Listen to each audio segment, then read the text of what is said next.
अपन तगड़ा वाला और बहुत सारी बातें अपन लोग आज सीखेंगे। बहुत कुछ बेटा शुरुआत करने से पहले आपस में हम वन टू वन कम्युनिकेशन करेंगे, तो सब लोगों को इन्वॉल्व होना है, अपन लोग करेंगे, बिल्कुल दोनों तरफ से बेटा कम्युनिकेशन होना चाहिए। ऐसा नहीं कि सिर्फ मैं बोलूंगा आप सुनते जाएंगे, आपको भी वहां पे इन्वॉल्व होना है। तो चलो शुरू करते हैं, जल्दी आ जाओ। Good morning, good morning, good morning प्यारे प्यारे बच्चों।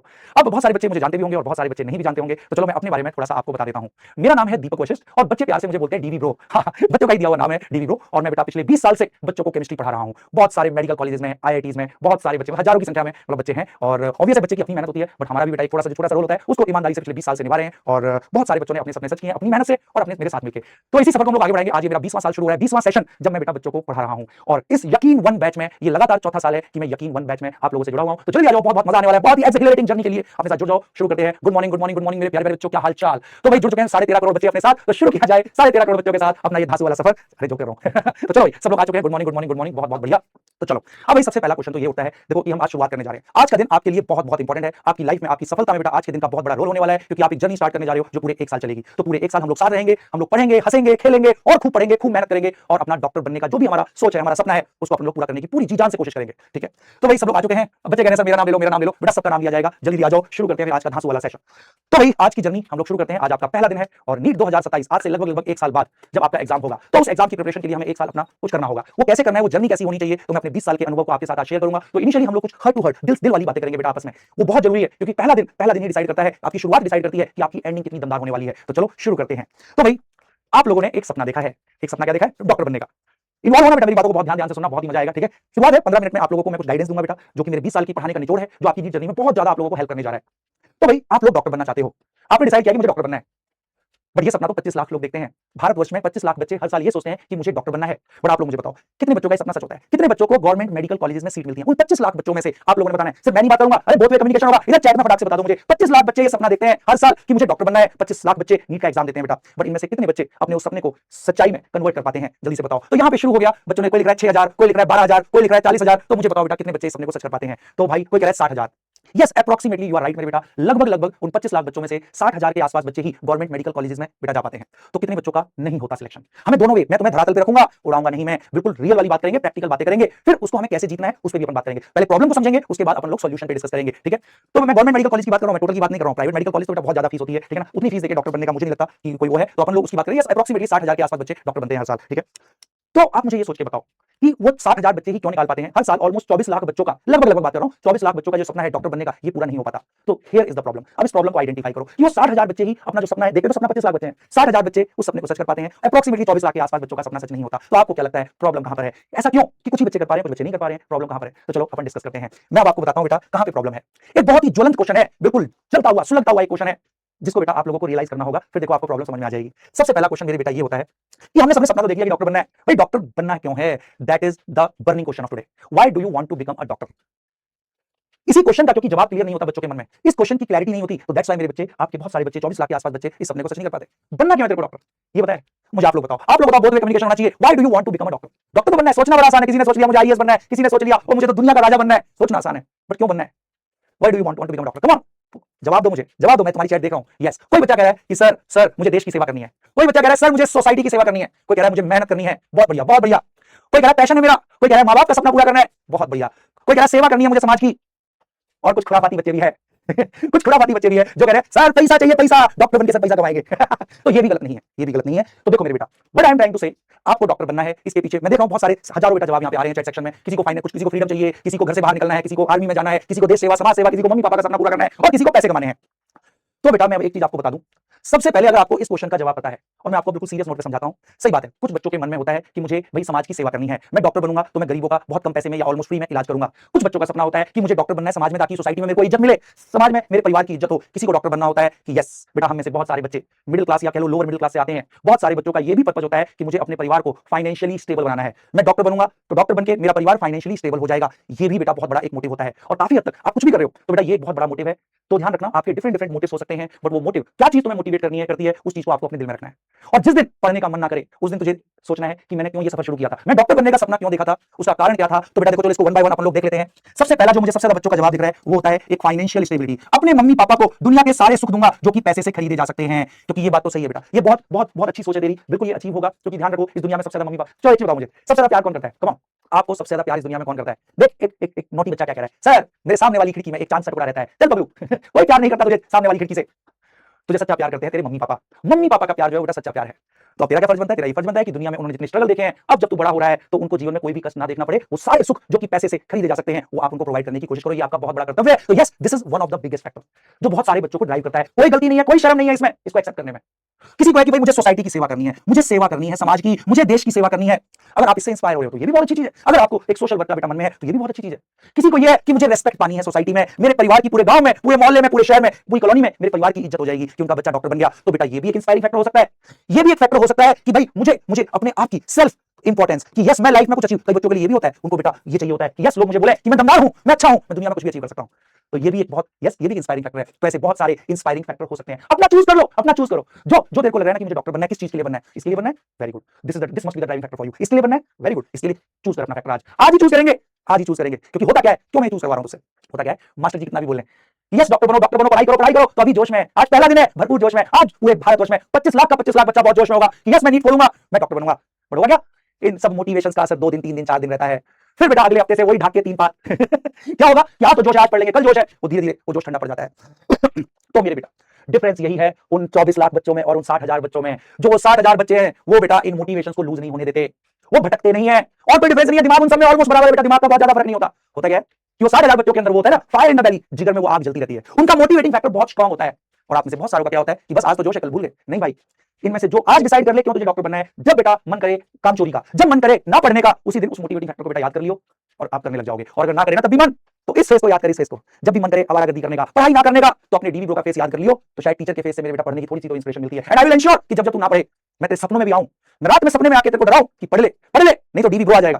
तो देखो बेटा अच्छे से हमें पढ़ना है, इस आग को शांत मत होने देना। मैं देखो जनरली मैं प्रवचन देता नहीं, ठीक है ना, क्योंकि ऐसे प्रवचन आपने बहुत सुने हैं बट उनका असर 2 दिन रहता है, तो मुझे चीज पता है। बट बेटा आज क्योंकि फर्स्ट डे है तो इसको 1 साल के लिए, इस प्रवचन से बेटा 1 साल के लिए इसको अपने दिल से उतरने मत देना, अपने दिल में रखना। आज फर्स्ट डे है, मैं फर्स्ट डे ही आपको ये चीजें बोल रहा हूं। अपना अपना डिसाइड कर लो किस वजह से आपको डॉक्टर बनना है, कभी भी। और यार छोड़ो, सब हटाओ, सब हटाओ, भाड़ में गई फाइनेंशियल स्टेबिलिटी, भाड़ में गई सेवा, भाड़ में गया रिस्पेक्ट।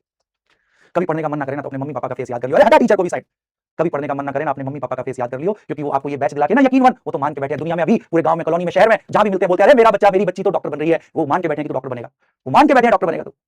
तो उनके इस सपने को, इसको झूठा मत होने दियो, उनकी उनकी उनकी गर्दन को झुकने मत दियो किसी के सामने कि बड़ा बोलता था, कॉलोनी वाले यही बोलेंगे बड़ा बोलता था इसका बच्चा डॉक्टर बनेगा, देखो बन गया डॉक्टर। नहीं, वो नहीं होने देना, पूरी जी जान से मेहनत करेंगे, मिलकर मेहनत करेंगे। और मैं फिर एक चीज और बताता हूं बेटा, बिल्कुल गहरी सच्चाई है, गहरी सच्चाई है क्या, सिलेक्शन देख जनरली क्या होता है कि ये कर देंगे, वो कर देंगे, वो कर देंगे, ना ना ना, ध्यान रखियो there is no shortcut to success मेरे बेटा। सक्सेस का कोई शॉर्टकट नहीं है, रगड़ना पड़ता है, तपाना पड़ता है, जलना पड़ता है बेटा उस मेहनत की आग में।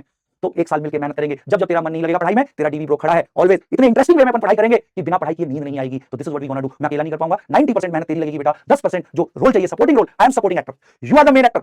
तू नायक है अपनी मूवी का, तू नायक है मेरे बेटा, मैं सपोर्टिंग एक्टर हूं, मैं सहायक हूं, ठीक है। हम सारे टीचर सहायक होते हैं, करना आप ही को पड़ेगा। हाँ, तेरी उस जर्नी को, तेरे उस रास्ते को, मेहनत करने के रास्ते को मैं आसान बनाऊंगा, बहुत ज्यादा आसान बना दूंगा, क्योंकि आपको कांसेप्ट में कोई दिक्कत नहीं आएगी, एक एक चीज समझ में आएगी, इन एंड आउट, बिल्कुल बेसिक से पढ़ेंगे, बिल्कुल मैं ये मान के पढ़ाऊंगा आपको कुछ नहीं आता, बिल्कुल बेसिक से उठाते हुए अल्टीमेट लेवल तक अपन लोग जाएंगे।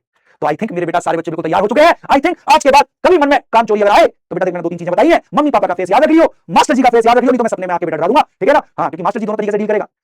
अगर अच्छी पढ़ाई करेगा तो प्यार से बेटा गाइड करूंगा, अगर नहीं पढ़ाई करेगा तो रात में सपने में आके डराएगा ये डीवी ब्रो, छोड़ूंगा नहीं, पूरे एक साथ मिलकर अपन लोगों को करना है, ठीक है। और मेरे बेटा मैं एक रिक्वेस्ट और करूंगा, चैट सेक्शन में अगर किसी ने डिसाइड कर लिया डॉक्टर बनना है तो बेटा चैट सेक्शन में सारे अभी लिखो, आज पढ़ लेते हैं हम लोग, पढ़ लेते हैं कि मैं XYZ जो भी अपना नाम है। चलो आंख बंद करो, छोटा सा थॉट एक्सपेरिमेंट करते हैं, आंख बंद करो सारे बच्चे, आंख बंद करो, हाथ आगे बढ़ाओ। अभी करना है, मैं देख रहा हूं कैमरे के उस तरफ, क्या लग रहा है मोबाइल के उस तरफ देख रहा हूं मैं, ठीक है। हाथ आगे बढ़ा, प्लेज लेते हैं, प्रतिज्ञा लेते हैं आज हम लोग कि मैं अपना नाम ले, मैं आज पढ़ लेता हूं कि अगले 1 साल तक के लिए मैं जी जान झोंक दूंगा, मैं मेहनत करूंगा, मैं बनूंगा डॉक्टर, मैं बनूंगा डॉक्टर। ये पढ़ ले बेटा आज, और यहां पे चैट सेक्शन में सारे लिख दो अब, मैं बनूंगा डॉक्टर, मैं बनूंगा डॉक्टर, मैं बनूंगा डॉक्टर। उसके लिए हाँ मेहनत जितनी भी लगे हम करने के लिए तैयार हैं। हाँ, उस सफर में हम पीडब्ल्यू के सारे टीचर, सारे मास्टर आपके साथ रहेंगे। जी जान तुम अगर लगाओगे ना जितना, उससे कई गुना के लिए बेटा हम लोग तैयार बैठे हैं। खूब सारे कंसेप्ट, खूब सारे क्वेश्चन प्रैक्टिस, अंधाधुंध जितने भी क्वेश्चन होंगे सब करेंगे, नीट लेवल से लेकर जे एडवांस लेवल तक के क्वेश्चन करेंगे, भर भर के सब कुछ करेंगे, ठीक है। तो यहां पे बेटा बौछार हो चुकी है पूरे भारतवर्ष के पूरे सारे 13 करोड़ बच्चे, मैं बनूंगा डॉक्टर, मैं बनूंगी डॉक्टर, मैं बनूंगा डॉक्टर। बिल्कुल आग लगा दो यहाँ पे चैट सेक्शन में, जोश के साथ बेटा शुरुआत करनी है। आज फर्स्ट डे है और ये जोश डेली ऐसे हमारा मेंटेन होगा, और आप देखना पढ़ाई में इतना मजा आएगा कि ये बढ़ता जाएगा, घटेगा नहीं, कम होने नहीं दूंगा मैं, बढ़ता जाएगा ये जोश। पढ़ाई के प्रति आपका प्यार बढ़ाऊंगा मैं, केमिस्ट्री से प्यार हो जाएगा, केमिस्ट्री आपको इतना आसान सब्जेक्ट लगेगा, ठीक है। तो इसी के साथ हम लोग करते हैं बेटा आज की क्लास शुरू। प्रवचन यहीं खत्म, बट इस प्रवचन को और प्रवचनों की तरह नहीं लेना, ये कोई मोटिवेशनल सेशन नहीं है।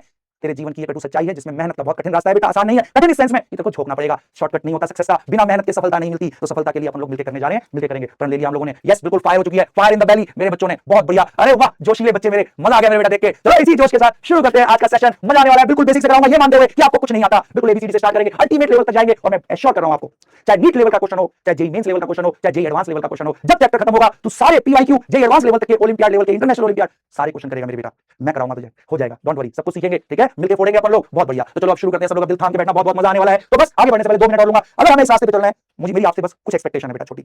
आप मुझसे दुनिया जान की एक्सपेक्टेशन रखना, मैं सारी पूरी करूंगा। आपकी जितनी एक्सपेक्टेशन होती है टीचर से, उससे ज्यादा मैं मेरे बेटा पूरी करूंगा, बट मेरी भी आपसे कुछ एक्सपेक्टेशन है। सर डॉक्टर बनेंगे, नीट फोड़ेंगे, सर उसके लिए क्या करना होगा हमको, ठीक है। अब मैं बेटा आपको बताता हूं, मेरी क्लासेस अगर आपको सीखनी है तो आपकी कुछ जिम्मेदारियां हैं, कुछ जिम्मेदारी होती है, अधिकार होते हैं तो साथ में जिम्मेदारियां भी होती हैं। तो आपके अधिकार है, आपका पूरा मेरे पे अधिकार है, आपका पीडब्ल्यू पे अधिकार है, हम जी जान लगा देंगे आपके लिए, खूब सारे दुनिया जान के सारे कांसेप्ट जितना भी चाहिए आपको, कॉम्प्लेक्स से कॉम्प्लेक्स चीजों को आसान बना के आपके सामने रख देंगे। तो आपका अधिकार है पूरा हमारे ऊपर, हमारी नॉलेज के ऊपर, हमारे ज्ञान के ऊपर, बट साथ में बेटा अधिकार के साथ कर्तव्य भी होता है। तो आपके कुछ कर्तव्य हैं, कुछ जिम्मेदारियां हैं। अगर तुम्हें 100% और ध्यान रखना, मेरे बच्चे फिजिकल केमिस्ट्री में 100% स्कोर करते हैं, क्वेश्चन नहीं होता नीट में जो मेरा कोई बच्चा छोड़ दे, 100% आप भी स्कोर करोगे, एक क्वेश्चन नहीं बचेगा नीट के एग्जाम में, बट उसके लिए बेटा छोटी छोटी चीजें आपको कुछ करनी होंगी। बहुत बड़ी चीज नहीं मांग रहा, ये मुझे दे दो और विश्वास मानो, सिलेक्शन आपकी मुट्ठी में होगा, ठीक है। देखो मैं ऐसे नहीं बोल रहा, 20 साल हो गए पढ़ाते हुए, इंडिया के सारे मेडिकल कॉलेजेस में मेरे बेटा सैकड़ों की संख्या में बच्चे हैं, 20 साल हो गए, तुम भी नहीं होगे 20 साल के, तो उसी अनुभव के निचोड़ में बता रहा हूं बेटा, हवा में बात नहीं कर रहा, 20 साल का अनुभव निचोड़ के रख रहा हूं मैं यहाँ पर। कुछ नहीं करना होता, कोई रॉकेट साइंस नहीं है, ठीक है। मान लिया कंपटीशन है, बट सफर बहुत आसान हो जाएगा, कठिनाइयां कम हो जाएंगी अगर इन पॉइंट्स को फॉलो करोगे। बट सर कहना तो आसान है सर, बट सर होता नहीं सर, क्या करें सर, सर हो नहीं पाता सर, शुरुआत में जोश में लगते हैं सर, फिर वही सर बैकलॉग हो जाते हैं सर, क्या करें। तू टेंशन मत ले, मैं बैकलॉग भी ना हो इसका भी मैं जुगाड़ करूंगा, तू टेंशन मत ले, ठीक है। तो बेटा करना क्या आप लोगों को, सबसे पहले मेरे बच्चों को करने हैं बेटा लाइव लेक्चर अटेंड करने हैं, डेली डेली सो के उठो, 8 बजे का अलार्म लगाओ, 8:45 से लेक्चर, सारी क्लासेस देखनी है डेली बेटा, लाइव लेक्चर देखने चाहो मेरे बेटा, रिकॉर्ड अगर मजबूरी है तो रिकॉर्ड देखो, रिकॉर्ड फॉर्म में देखो, बट कोशिश करो लाइव लेक्चर, क्योंकि इंटरेक्शन होता है, जब 2 वे कम्युनिकेशन होगा, जब आप मुझसे बात करोगे तो मेरे बेटा आप फोड़ के रख दोगे, विश्वास मानो, ठीक है। तो लाइव लेक्चर मेरे बेटा अटेंड करने हैं डेली, कोशिश करो मैक्सिमम लाइव करनी। हां बहुत मजबूरी है, कुछ काम कर रहे हो कुछ भी हो तो मेरे बेटा तब देखना, बट लाइव लेक्चर की कोशिश करो, क्योंकि जब मेरे साथ कम्युनिकेशन होगा, अरे मैं एक बच्चे का नाम जान जाता हूं, अरे जब बैच आगे बढ़ता है ना तो मैं सबका नाम मुझे पता होगा कि ये मेरा बच्चा ये क्वेश्चन पूछता है, ये बच्चा मेहनत कर रहा है हमारा, ऐसे मत सोच अकेला बैठा हुआ है तुम्हारा, मैं देख रहा हूं तेरे को इसलिए। और अगर तू पढ़ने वाला बच्चा है ना बेटा, आप देखना जैसे बैच आगे बढ़ेगा, मुझे तुम्हारे नाम रट जाते हैं, एक बच्चे के हजारों बच्चे पढ़ते हैं बैच में बेटा, सबके नाम पता लगते हैं, क्योंकि हम चैट में कम्युनिकेशन करते हैं। लाइव लेक्चर इसलिए इंपॉर्टेंट है, to maintain that connection, teacher के साथ कनेक्शन बहुत बहुत जरूरी होता है मेरे बेटा, पढ़ाई में इंटरेस्ट जगाने के लिए। एंड आई विल एंश्योर कि तेरे को पढ़ाई मक्खन लगे, मक्खन आसान, मजा आएगा, अरे मुझसे बात करने में बहुत मजा आ जाएगा। और केमिस्ट्री जब उसमें इन्वॉल्व हो जाती है तो केमिस्ट्री मतलब रसायन विज्ञान बहुत रसीला हो जाता है सब्जेक्ट, ठीक है। तो वही हम देखेंगे, मजा आएगा, आज ही पढ़ाऊंगा, आज ही पढ़ाई, फर्स्ट डे तो मुझे बताना मेरी क्या जिम्मेदारी है, आपको क्या करना है, जरूरी है बेटा। शुरू के 15-20 मिनट भाई, डिसिप्लिन कंसिस्टेंसी, सर ये तो सर किताबी बातें सर स्कूल में बहुत सुनते आए हैं सर, है ना, डिसिप्लिन रहो, है ना सर, कंसिस्टेंट रहो। तो मेरे बेटा ये किताबी बातें बट इनका प्रैक्टिकल एप्लीकेशन है ना, ये ऐसी हवा में नहीं मारी जाती। तो आपको बेटा डेली, इसका मतलब है डेली लेक्चर देखने, कंसिस्टेंसी का मतलब होता है निरंतरता, निरंतरता हमको बनाए रखनी है, और उस निरंतरता को बनाए रखने में मेरे बेटा आपको मुझसे बात करने की आदत डालनी होगी। हम चैट में बोथ वे कम्युनिकेशन करेंगे, फिर देखो आपकी निरंतरता कितनी बढ़िया बनती है, ये मेंटेन करेंगे, ये टेंशन मतलब इसके लिए ना मैं जी जान लगा दूंगा, तू भी लगाइयो, क्योंकि मेरे करते रहने से नहीं होगा, क्योंकि मैं मेरा बच्चा चलेगा, मैं भी कैमरा खोल के अंदर आ जाऊं, तेरी स्क्रीन से बाहर निकल जाऊं, तेरे टेबल पे आके बैठ जाऊं और तुझे पढ़ाऊं, और मैं करूंगा ऐसा, करूंगा मैं ऐसा, टेक्नोलॉजी डेवलप कर रहे हैं अभी कि तेरे कैमरे की स्क्रीन, कैमरे की मोबाइल की स्क्रीन, लैपटॉप की स्क्रीन से निकल के बाहर आ गए और शुरू हो गए, ले भाई तेरे टेबल पे बैठ गया मैं, इमेजिन करना क्या जा रहा है, इमेजिन कर कि मास्टर जी टेबल पे बैठे हुए हैं, देख अपने आप मजा आएगा, ठीक है भाई, बहुत बढ़िया। और बेटा क्लास के दौरान क्या होता है, जैसे हाँ अब ये सबसे इंपॉर्टेंट चीज भाई साहब, चैट चल रही होती है, चैट पे ना अब 99.9999% बच्चे पढ़ रहे होते हैं, पढ़ाई वाले क्वेश्चन पूछते हैं कि वाह सर मजा आ गया, सर हाँ ये क्या मस्त एक्सप्लेन किया, अरे सर ये क्वेश्चन सॉल्व हो गया। बट कुछ बच्चे उनको बच्चा नहीं कह सकते, बच्चे के रूप में कुछ दानव होते हैं, छोटे छोटे नन्हे मुन्ने तो जो नॉटी बच्चे बोलते हैं, ज्यादा बेटर नॉटी बच्चे बोलते हैं, ठीक है ना, वो नॉटी बच्चे बेटा चैट में ये चीज पूछते हैं किसी से, हेलो रिया, हेलो एंजल प्रिया, तुम कहां से हो, हेलो एंजल प्रिया तुम क्या कर रही हो। नहीं मेरे बेटा जीवन में ध्यान रखना, मैं आपको बता रहा हूं, इतने सालों से मैं पढ़ा रहा हूं, स्पेशली मैं I can tell about boys, बेटा पढ़ाई में सबसे बड़ी डिस्ट्रैक्शन यही सब होता है, इसको मत होने देना। देखो मैं अभी आपके मतलब पापा नहीं तो चाचा की उम्र का तो होऊंगा मेरे बेटा, ये सबसे बड़ा डिस्ट्रैक्शन है, इससे बच के बस 1 साल दे दे मुझे, 1 साल दे दे, 1 साल ये बेटा जितनी भी जो ये आपके मन में जो विचार आते हैं अपोजिट जेंडर के प्रति, इसको बेटा अपने मन से निकाल, बस 1 साल के लिए इस चीज, ये पढ़ाई में सबसे बड़ी रुकावट है। इस दुनिया में तुझे कोई प्यार नहीं करता, सिर्फ तेरे मम्मी पापा करते हैं। कोई भी अगर तुझे बोल रहा है कि मैं तुझे प्यार कर रहा हूं, मेरे बेटा वो झूठ है, सरासर झूठ है, इससे ऊपर उठ जा मेरे बच्चे, सिर्फ मम्मी पापा का प्यार सच्चा प्यार है, वो जिंदगी भर तेरे साथ रहेगा। तो इस समय नहीं पढ़ना, क्योंकि मैं देख रहा हूं मतलब होता है ऐसा मेरे बेटा, कुछ बच्चे ऐसा करते हैं, तो वो सब नहीं करना, आपस में डिस्कशन नहीं करना है क्लास के अंदर, ठीक है। हाँ उसके बाद मैं वन वे नहीं होगा कम्युनिकेशन, वन वे नहीं होगा, मैं इधर से पूछूंगा चैट में जवाब देना है आपको, वन वे नहीं होगा, इंटरेक्टिव रहना है मेरे साथ, रिस्पांस देना है आपको क्लास के अंदर, बैकलॉग मत होने देना, मत होने देना, मत होने देना, कुछ भी हो जाए, आज का लेक्चर आज ही फिनिश होगा, कुछ भी हो जाए, बुखार है कोई बात नहीं, लेट जा बेड पे, मोबाइल रखियो छाती पे और बेटा देख डाल लेक्चर, कोई फर्क नहीं पड़ता, कोई पढ़ के आज तक नहीं मरा मेरे बेटा, पढ़ने से तो अच्छा फील होता है, दे याद कर, जब 3 दिन तू लगातार नहीं पढ़ता है, बेशक तू खेलने जाता है, घूमने जाता है, मन में एक डर रहता है, एक गंदा फील होता है, अरे यार फिर पढ़ाई नहीं करी आज, मतलब तू अच्छा फील नहीं कर पाता।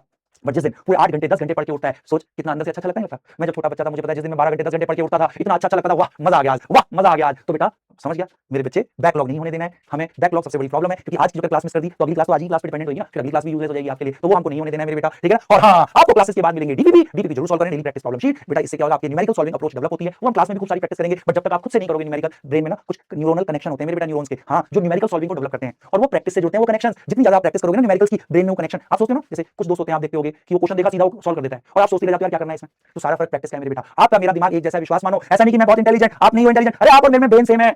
फर्क क्या है, मेरी प्रैक्टिस बहुत ज्यादा है, मेरे ब्रेन में वो न्यूरॉन्स के कनेक्शन बहुत ज्यादा बने हुए हैं, वो हाईवेज, कि मैं जैसे किसी क्वेश्चन को देखता हूं मुझे देखते स्ट्राइक कर जाता है, क्योंकि हाईवे बने हुए दिमाग में, अब ये करना है। वही तुम हैरान होते हो, अरे सर आपने कैसे सोच लिया? अरे क्योंकि आपने प्रैक्टिस कम करी है, तो अभी आपके वो हाईवे कनेक्ट नहीं हो रहे। जितनी ज्यादा प्रैक्टिस करोगे बेटा न्यूमेरिकल सॉल्विंग अप्रोच के लिए, वो ब्रेन में आपके कनेक्शन जुड़ते जाएंगे, उतने स्ट्रांग होते जाओगे। तो प्रैक्टिस सबसे इंपॉर्टेंट है, टेस्टिंग बड़ी इंपॉर्टेंट है। ये बस सारे पॉइंट करना मेरे बेटा, उसके अलावा दुनिया की सारी टेंशन मेरे ऊपर छोड़ दे। फिजिकल केमिस्ट्री टारगेट से ग्रेड 100% क्वेश्चन सही करके आने हैं, 100% स्कोरिंग। क्लियर हो गया यहां तक? चलो पढ़ाई शुरू करें। Are you guys ready? मेरी एक बात बिल्कुल क्लियर हो गई, शुरू करें। तैयार है मेरे नन्हे मुन्ने बच्चे? तो छोटे छोटे बच्चे शुरू करते हैं आज की धांसू वाली क्लास, और पहला चैप्टर जिसका नाम है मोल कॉन्सेप्ट। इसको एनसीईआरटी में some basic concepts of chemistry के नाम से भी अपन जानते हैं, ठीक है, some basic concept of chemistry भी इसका नाम है। तो आज हम लोग बिल्कुल बेसिक से शुरू करेंगे, ये मानते हुए कि आपको कुछ नहीं आता, और अल्टीमेट लेवल तक लेके जाएंगे। आज पहली क्लास है, बिल्कुल बेसिक से शुरू करने जा रहे हैं, मजा आएगा, कांसेप्ट भी सीखेंगे और साथ ही साथ क्वेश्चन भी करेंगे हम आज से। चलो पढ़ाई शुरू करें। अगर सब बच्चे तैयार हैं तो यहाँ पे फटाफट से क्लोरोफिल वाले हरे हरे दिल भर दो मेरे बेटा। मेरे अभी बच्चे हैं हमारे पास 13.5 करोड़ नन्हे मुन्ने बच्चे कह रहे हैं ऐसा क्या बात कर रहे हैं, 20-21 हजार भी देख रहे हैं, अरे कोई नहीं, 13.5 करोड़ का डायलॉग है भाई देश के कोने कोने से और बीच में से भी जुड़े हुए हैं हमारे, कोने कोने से होंगे, बीच में से भी तो है, मध्य प्रदेश, महाराष्ट्र, बीच में से भी तो है। चलो भाई, तो भाई शुरू करते हैं मेरे बेटा पढ़ाई। सब लोग दिल थाम के बैठना, बहुत बहुत मजा आने वाला है। तो चलो मेरे बच्चों ने क्लोरोफिल वाले हरे हरे दिलों की कर दी है बौछार। शुरू करी जाए आज की धांसू वाली पढ़ाई। बहुत बहुत बढ़िया। अनामिका ठाकुर, अपर्णा, सौम्यदीप, बहुत बढ़िया। आसिफ, बहुत बढ़िया। Nafisa Anjum, great great great. तो चलो भाई शुरू करें। Are you guys ready? फटाफट से मुझे क्लोरोफिल वाले हरे हरे दिल दे दो ना भाई। बहुत बढ़िया, बिल्कुल भाई। तो चलो भाई सब लोग बिल्कुल तैयार है, पढ़ाई के लिए धांसू वाली पढ़ाई शुरू करते हैं। वो पहला सबसे पहला मन में क्वेश्चन यही उठ रहा है, सर आप केमिस्ट्री के टीचर हो, सर आप पूरे साल हमें केमिस्ट्री पढ़ाओगे, बट सर सबसे पहले तो यही बताओ ना होती क्या है केमिस्ट्री। बिल्कुल बेसिक से शुरू करेंगे भाई। मैं तो बिल्कुल ये मान रहा हूं आपको कुछ नहीं आता, मैं ये मान के चल रहा हूं आप 8वीं पास हो, 10वीं पास भी नहीं, मैं ये मान के चल रहा हूं आप 8वीं पास हो। मैं बिल्कुल वैसे पढ़ाऊंगा और अल्टीमेट लेवल तक फिर हम जाएंगे, जिससे जे एडवांस लेवल तक की भी क्वेश्चन चुटकियों में सॉल्व करेंगे, ठीक है। चलो शुरू करते हैं। बिल्कुल तैयार, पूरा फोकस यहां, पढ़ाई शुरू, ठीक है। सर केमिस्ट्री होती क्या है, आप केमिस्ट्री पढ़ाओगे, है क्या केमिस्ट्री? तो चलो आप लोग मुझे एक चीज बताओ, मैटर क्या होता है? मैटर सुना है ना बचपन से, अरे 5वीं 6वीं क्लास से सुना है। मैटर क्या होता है, क्या होता है मैटर बताओ। हाँ सर डेफिनेशन याद है सर, सर हम तो सब कुछ याद करते हैं मेरे बेटा, नीट याद करने से नहीं निकलता, केमिस्ट्री और फिजिक्स, फिजिकल केमिस्ट्री याद करने से नहीं होती मेरे बेटा। तो चलो हम बताते हैं, आपने मैटर सुना है, हाँ सर डेफिनेशन याद है सर, याद है definition, matter is anything which has some mass and occupies some space. मतलब मैं समझाता हूं, मेरे हाथ में ये मार्कर है, दिख रहा है मेरे बेटा, ये मार्कर दिख रहा है, हाँ सर ये मार्कर दिख रहा है, इसका कुछ वजन है ना, अरे हाँ सर इसका कुछ वजन है, और ये कुछ वॉल्यूम भी घेर रहा है ना, हाँ सर ये कुछ वॉल्यूम भी घेर रहा है, तो ये मैटर है। दुनिया में कोई भी चीज जिसका कुछ वजन है और वो जगह घेर रहा है, वॉल्यूम घेर रहा है, उसको हम मैटर बोलते हैं। अच्छा ये मार्कर मैटर है, हाँ। आपके हाथ में मोबाइल है, आपके आगे लैपटॉप रखा हुआ है, सुनना मोबाइल में कुछ वजन है ना, अरे मोबाइल में कुछ वजन है ना, हाँ वॉल्यूम भी घेर रहा है, मोबाइल भी मैटर है। आपका डीवी ब्रो भी मैटर है, मेरा कुछ वजन है ना, और देख मैं वॉल्यूम भी घेर रहा हूं, मैं भी मैटर हूं। तो दुनिया में जो भी चीज दिख रही है वो सब मैटर है, सब मैटर ही है जी। और जो नहीं भी दिख रहा है वो भी मैटर है। क्या बात कर रहे हो सर, कैसे? एयर, एयर किसकी बनी हुई है? लगभग 80% नाइट्रोजन, लगभग 20% ऑक्सीजन। तो बेटा O2 और ऑक्सीजन और नाइट्रोजन के मॉलिक्यूल है, तो उनका कुछ वजन होगा ना, अरे हाँ, तो एयर का भी वजन होता है, और एयर भी तो वॉल्यूम घेर रही है ना, तो एयर भी मैटर है। तो दुनिया में कोई भी चीज जो दिख रही है नहीं दिख रही है सब मैटर है भैया। बोल समझ में आ गया? क्लियर हो गया मैटर क्या है ना? हाँ बहुत बढ़िया। तो चलो इसी को अंग्रेजी में लिख लेते हैं, समझ में आ गया मैटर क्या होता है। चलो बहुत बढ़िया। तो मेरे बेटा साथ साथ नहीं लिखना, बस चीजों को समझना है। मैं जो जो समझाऊंगा एक एक पॉइंट आपको बेटा लिखा होगा। धांसू वाले नोट्स मिलेंगे, बिल्कुल एआई जैसे नोट्स मिलेंगे, एआई से भी बढ़िया नोट्स मिलने हैं। बहुत बढ़िया। तो भाई सबसे पहली चीज क्लियर हो गई, मैटर क्या है? Matter is anything which has some mass, ठीक है सर ये बात समझ में आ गई। Anything which has some mass, anything which has some mass, which has some mass and occupies some space, has some mass and occupies some space. बहुत बढ़िया sir ji, occupies some space, ठीक है सर, बहुत बढ़िया सर, इतनी सी बात आ गई समझ में, ठीक है। अब मैटर जो है, मैटर समझ में आया सर? मैटर क्यों आया सर? आप तो इस चीज का जवाब दे रहे थे ना कि केमिस्ट्री क्या है, तो सर ये भी मैटर कहां से आ गया? आपने मैटर क्यों बताया? तो सुनो, मैटर की डिटेल पढ़ाई को केमिस्ट्री बोलते हैं। मैटर के बारे में सब कुछ जानना, मैटर की सारी प्रॉपर्टीज की डिटेल पढ़ाई को ही केमिस्ट्री बोलते हैं। ये मैटर है ना मैटर, हाँ, तो ये मैटर किस चीज का बना है, किन पार्टिकल्स का बना है या किस चीज का बना है, उनकी प्रॉपर्टी क्या है, ये सारी पढ़ाई केमिस्ट्री है। मैं भी मैटर हूं ना, मैं किस चीज का बना हूं, मेरी क्या क्या प्रॉपर्टीज है उन चीजों की, ये सारी पढ़ाई मेरे बच्चे केमिस्ट्री कहलाती है। तो कोई आज के बाद पूछे व्हाट इज केमिस्ट्री, समझ में आ गया? Chemistry is the detail study of matter and all of its properties. बहुत बहुत बढ़िया। तो चलो इसको भी अपन लिखवा देते हैं, ठीक है सर। केमिस्ट्री समझ में आ गया सर, आपने मैटर के बारे में इतना क्यों बोला, अब समझ में आया सर। केमिस्ट्री क्या है? Chemistry is the detail study of matter, detailed study of matter and all of its properties. Matter की सारी प्रॉपर्टीज की पढ़ाई भी केमिस्ट्री होती है। बहुत बढ़िया। तो चलो अभी तक हमने 2 पॉइंट सीखे हैं, अभी तक हमने 2 पॉइंट सीखे हैं, और क्या है वो 2 पॉइंट? मैटर क्या है सर? मैटर है कोई भी चीज जिसका कुछ वजन है और वॉल्यूम घेर रहा है। केमिस्ट्री क्या है सर? मैटर की डिटेल्ड पढ़ाई है। तो अगर केमिस्ट्री पढ़नी है तो मैटर को पढ़ना पड़ेगा, यस। और मैटर को सबसे पहले अच्छे से एक्सप्लेन करने का किसने प्रयास किया? किसने प्रयास किया? बच्चा कह रहा है सर अभी तो आप ही करते हुए दिख रहे हो प्रयास अरे मैं तो जो पहले डिस्कवरी हो गई साइंटिस्टों के द्वारा उनको बस बता रहा हूं। वो कह रहा है सर आपने प्रयास किया सर मैटर को एक्सप्लेन करने का।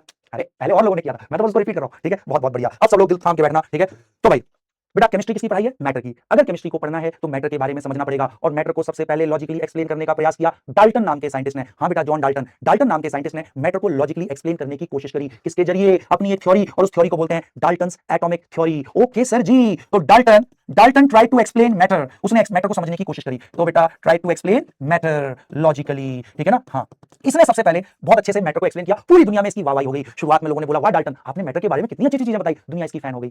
चलो अब सब किस बात पे? ऐसा इसने मैटर के बारे में क्या बता दिया सर जो और लोगों के दिमाग में नहीं आया? तो चलो अब देखते हैं डाल्टन ने मैटर को कैसे एक्सप्लेन किया। सबसे पहली चीज मैं कराने जा रहा हूं, जिससे मेरे बेटा नीट में कई बार क्वेश्चन आया हुआ है, ध्यान से सुनना। डाल्टन ने मैटर को एक्सप्लेन किया अपनी थ्योरी के जरिए, और उस थ्योरी को हम जानते हैं डाल्टन्स एटॉमिक थ्योरी के नाम से। ओके सर जी, डाल्टन्स एटॉमिक थ्योरी क्या होती है सर? इससे सर नीट में क्वेश्चन आया हुआ है सर कई बार। हाँ मेरे बेटा, हंस अल्टरनेट ईयर में डाल्टन्स एटॉमिक थ्योरी से क्वेश्चन आता है। इसकी एक एक स्टेटमेंट को अपनी आत्मा में समा लेना। अरे और मैं घुसा दूंगा ना तेरी आत्मा में, क्या टेंशन ले रहा है मेरे बेटा, ठीक है ना? हाँ ठीक है सर, डाल्टन की एटॉमिक थ्योरी, इसके जरिए इसने मैटर को एक्सप्लेन करने की कोशिश करी। कैसे करी? तो चलो करते हैं। सब लोग अब दिल थाम के बैठना, ठीक है? ये देखो, रौनक शुक्ला जी कह रहे हैं अरे मैटर हो गया सर मैटर। अरे भैया, इससे अच्छा मैटर क्या होगा? यही तो असली मैटर है, जीवन की सच्चाई यही है, क्योंकि हर चीज बनी है मैटर की, और मैटर को एक्सप्लेन करता है डाल्टन। तो डाल्टन दुनिया की समझ है, बहुत बड़ा ऋषि मुनि है, इसे दुनिया की समझ है। तो चलो अब सब लोग दिल थाम के बैठना।